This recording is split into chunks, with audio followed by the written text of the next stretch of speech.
கர்த்தருடைய பரிசுத்த நாமம் மகிமைப்படுவதாக. இந்த நாளில் இந்த காலங்களிலே கர்த்தர் நம்மை அவருக்கு பலப்படுத்தும்படியாய் நமக்கு தருகிற வார்த்தை ஆதியாகமம் அதனுடைய 16வது அதிகாரம் அதனுடைய 2வது வசனம். சாராய் ஆபிராமை நோக்கி, நான் பிள்ளை பெறாதபடிக்கு கர்த்தரின் கர்ப்பத்தை அடைத்திருக்கிறார். என் அடிமை பெண்ணோட சேரும், ஒருவேளை அவளால் என் வீடு கட்டப்படும் என்றாள். சாராயின் வார்த்தைக்கு ஆபிராம் செவி கொடுத்தான்.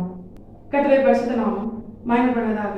இந்த வசனத்தை கொண்டுதான் தேவன் பிள்ளைகளாகி நம்மை என்று எச்சரித்து உணர்த்துகிறார். இந்த சம்பவம் நம்ம எல்லாருக்குமே தெரியும்.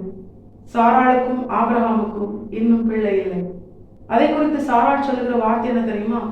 நான் பிள்ளை பெறாதபடிக்கு கர்த்தர் என் கர்ப்பத்தை அடைத்திருக்கிறார். சரி, இதுவரைக்கும் சொன்னாங்க.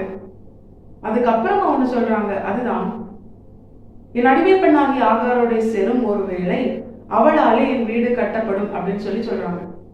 அவங்க முதல்ல சொன்ன காரியமே முழுமையா ஏற்றுக்கொள்ள முடியாது. ஏன்னா இனி அவளுக்கு பிள்ளையே பிறக்காது அப்படின்னு சொல்லி தேவன் அவள் கர்ப்பத்தை அடைக்கவில்லை.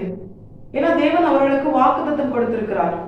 உன் சந்ததியை பெருக பண்ணுவேன் என்று சொல்லிதான் அவனை கல்தேயரின் தேசத்திலிருந்து கானான் தேசத்திற்கு அழைத்து வந்து அங்கே குடியிருக்கும்படி செய்கிறார்.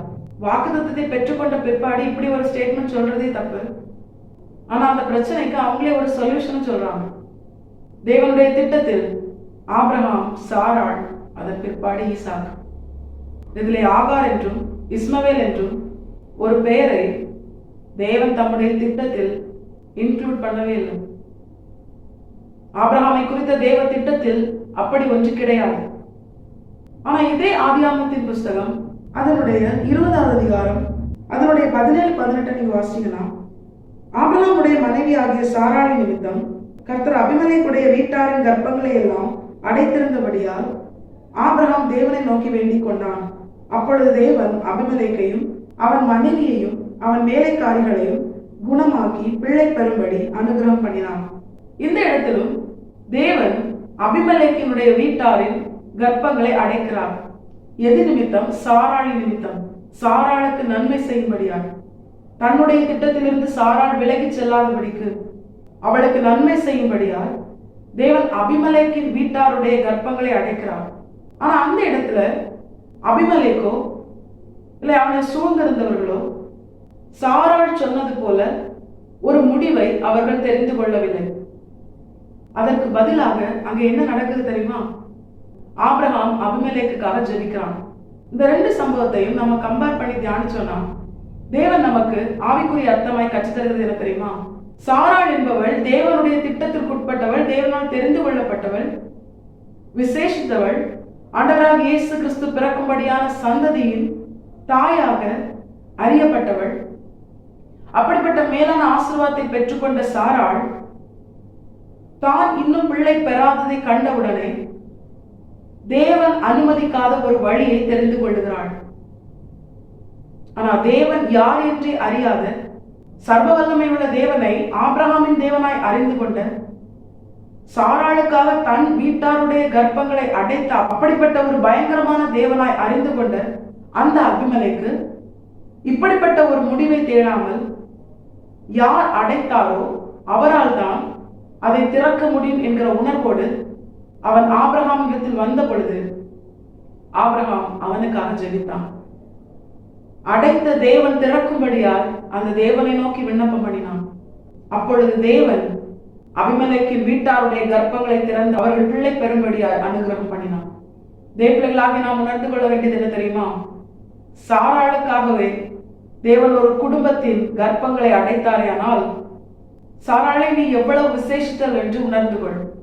அப்ப தேவன் தாம் குறித்த வேளையிலே சாராளுக்கு தாம் கொடுத்த வாக்குத்தத்தத்தை நிறைவேற்றும்படியா நிச்சயம் அவருடைய கர்ப்பத்தை ஆசீர்வதித்து, அது செத்து போன நிலையில் இருந்தாலும் அதிலே உயிருள்ள வாக்குத்தத்தமாகி ஈசாக்கை பிறக்க செய்ய தேவன் உண்மையுள்ளவராயிருக்கிறார்.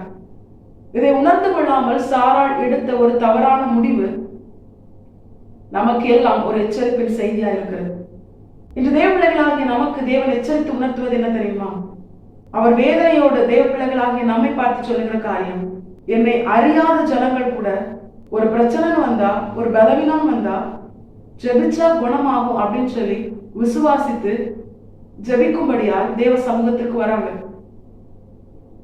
ஆனா என்னால் தெரிந்து கொள்ளப்பட்டு என்னால் விசேஷித்தவர்களாய் உருவாக்கப்பட்டு, வார்த்தையினால் உருவாக்கப்பட்டு, மேலான ஆசீர்வாதமாகிய ஆண்டவராக இயேசு கிறிஸ்துவை சுதந்திரிக்கும்படியா நான் உனக்கு தந்த வாக்குத்தத்தம் அது ஏற்ற காலத்தில் நிறைவேறும் வரைக்கும் நான் உன்னை காத்திருக்க செய்யும் பொழுது நீ ஏன் என்னை விட்டு போற? நீ ஏன் உனக்கு ஒரு டிசிஷன் எடுத்து போற? உனக்கு ஒரு பாதையை தெரிந்து கொண்டு போற?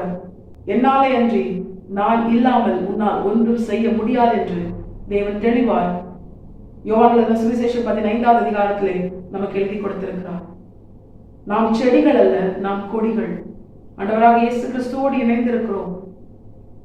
அவர் நம்மோடு கூட இருந்து நமக்கு ஒரு காரியத்தை செய்யாவிட்டால் நம்மால் ஒன்றும் செய்ய முடியாது. அவர் ஒரு காரியத்தை அடைத்திருந்தால் நம்ம அதுக்கு என்னதான் பண்ணணும்? ஜெபிக்க மட்டும்தான் செய்யணும்.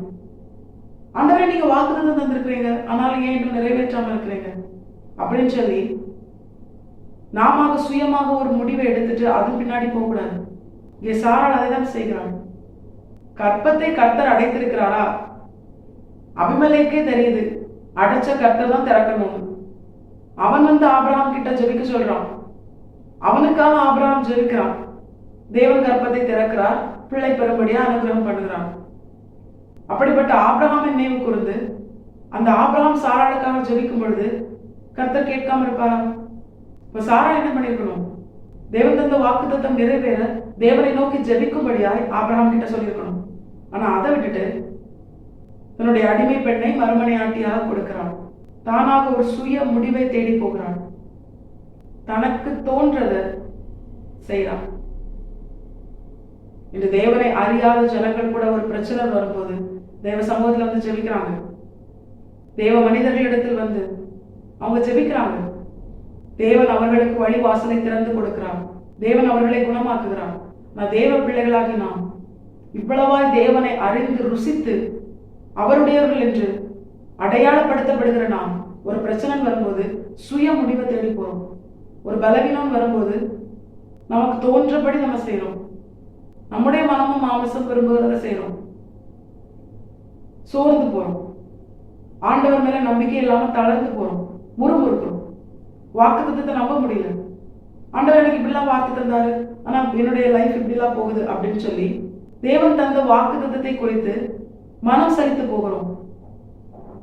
இது எல்லாமே நம்முடைய வாழ்க்கையை எதை நோக்கி நகர்த்தும் தெரியுமா? தேவன் நமக்கு வைத்திருக்கிற திட்டத்தை விட்டு, தேவன் நமக்கு வைத்திருக்கிற பாதையை விட்டு நம்மை வழி விலகி போக செய்யும். தேவர்களாகி நாம் இந்த சம்பவத்தை கொண்ட தேவன் இன்று நம்மோடு கூட எச்சரித்து உணர்த்துகிற இந்த காரியத்தை உணர்ந்தவர்களா? தேவன் தந்த வாக்குத்தத்தத்தை விட்டு வழி விலகி போக செய்கிற நம்முடைய சுய முடிவுகளுக்கு, சுய எண்ணங்களுக்கு இடம் கொடுக்காமல் தேவன் ஒரு காரியத்தை நிறுத்தி வைத்தால் அவர்தான் அதை துவங்க முடியும். தேவன் ஒரு காரியத்தை அடைத்தால் அவர்தான் அதை திறக்க முடியும். தேவன் ஒரு காரியத்தை இன்னும் நம்முடைய வாழ்க்கையில் செய்யாதிருந்தால் வேற யாராலையும் நமக்கு அதை செய்ய முடியாது. இதை உணரணும். வாக்குத்தத்தம் தந்தவர் உண்மை உள்ளவர். அவருடைய ஏற்ற காலத்தில் நிறைவேற்றுவார். அது வரைக்கும் நம்ம என்ன பண்ணணும்? காத்திருக்கணும். அப்படி காத்திருக்க முடியலையா? அபிமெலேக்கு போல ஆபிரகாம் தனக்காக ஜெபிக்கும்படியாய் அவன் கிட்ட வரணும். அது எதை உணர்த்துகிறது? ஒரு ஆபிரகாமே தன்னிடத்தில் தன்னுடைய காரியங்களை சொன்ன அபிமெலேக்குக்காக ஜெபிப்பானே, ஆனால் நமக்காக எப்பொழுதும் வாக்கு கடங்காத பெருமூச்சுகளோடு ஜெபிக்கும்படியாய் பிதாவின் வலது பாரசத்திலே நம்முடைய ஆண்டவராக இயேசு கிறிஸ்து வீற்றிருக்கிறார். அவர் தம்முடைய ஆவியாகிய பரிசுத்த ஆவியானவர் நமக்கு தந்து அவரும் நமக்காக வாக்கு கடங்காத பெருமூச்சுகளோடு வேண்டுதல் செய்கிறார். அப்ப அவர்களிடத்துல தேவ சமூகத்துல ஆண்டவர்கிட்ட நம்ம ஜெபிக்கணும். ஆண்டவர்கிட்ட நம்ம என்ன பண்ணணும்? நம்முடைய உணர்வுகள், நினைவுகள் எல்லாவற்றையும் சொல்லணும். ஆண்டவரே, நீர் எதை தடை செய்தீரானால் நீர் அதை வழிவாசல திறந்து தாங்க. எனக்கு இப்படிலாம் வாக்குத்தத்தை தந்திருக்கிறீங்க, நீங்க அதை நிறைவேற்றுவீங்க. எனக்குள்ள இருக்கிற அவிசுவாசத்தை மாற்றுங்க. இந்த காத்திருக்கிற காலம் எனக்கு ரொம்ப ஒரு சோர்வா இருக்கு, என்னுடைய சோர்வை மாற்றுங்க அப்படின்னு சொல்லி தேவ சமூகத்துல நம்முடைய இருதயத்தின் நினைவுகளை ஊற்றி ஜெபித்தோமையானால், அந்நாளை போல மனம் கசந்து அழுது இருதயத்தை ஊற்றி ஜெபித்தோமையானால் நமக்கான வார்த்தை கொடுக்கப்படும். அந்த வார்த்தை தேவ சமூகத்திலிருந்து தேவனிடத்திலிருந்து நமக்கு தரப்படும் பொழுது நம்முடைய இருதயம் எல்லா புத்திக்கும் மேலான தேவ சமாதானத்தினால் ஆளுகை செய்யப்படும். அப்ப நம்ம என்ன பண்ணலாம்? தேவன் குறித்த காலம் வரும் வரைக்கும், அவர் தாம் சொன்ன வாக்குத்தத்தத்தை நம்முடைய வாழ்க்கையில் நிறைவேற்றும் வரைக்கும் நாம் காத்திருக்கலாம். நமக்கு சோர்வு வராது. நம்ம சோர்ந்து போய் என்ன பண்ண மாட்டோம், நமக்கு தோன்ற முடிவு எடுக்கிறதுக்காக நமக்கு தோன்ற பாதையில நம்ம போக மாட்டோம். ஐயோ இது நடக்கல அப்ப இதை செய்வோம் அப்படின்னு சொல்லி மாத்தி மாத்தி நம்முடைய வழியை கோணலும் மாறுபாடுமான அப்படிப்பட்ட ஒரு வழியால் மாற்ற மாட்டோம். கர்த்தர் நமக்கு நியமித்த நேர் வழியிலே நித்திய ஜீவனை இலக்காய் கொண்டு பொறுமையோடு ஓடினோமேனால் நம்முடைய வாழ்க்கையை நம்முடைய தேவன் நமக்கு தந்த வாக்குத்தத்தத்தை நம்முடைய ஏற்ற காலத்தில் நிறைவேற்றி, எப்படி தேவன் ஆபிரகாமுக்கும் சாராளுக்கும் கொடுத்த வாக்குத்தத்தத்தின் பிள்ளையாகிய ஈசாக்கின் சந்ததியில் ஆண்டவராக இயேசு கிறிஸ்து வழிபட்டாரோ, அதே போல தேவ பிள்ளைகளாகிய நம்முடைய வாழ்க்கையிலும் நமக்கு தேவன் தந்த வாக்குத்தத்தத்தில் ஆண்டவராக இயேசு கிறிஸ்து வழிபட்டு நம்மை உயர்த்தி நம்மிலே நம்முடைய தேவன் மகிமைப்படுவது அதிக நிச்சயம். கர்த்தாவின் வசனத்தை கேட்டு நம் அனைவரையும் ஆசீர்வதித்து வழிநடத்துவாராக. கர்த்தருடைய பரிசுத்த நாமம் மட்டுமே மகிமைப்படுவதாக. மாராநாதா, இயேசு வருகிறார். ஆயத்தமாகவும் கரை ஆயத்தப்படுத்துவோம். ஆமென். பலன் ஒன்றுமில்லை என்று நான் அறிவேன், அவர் பலன்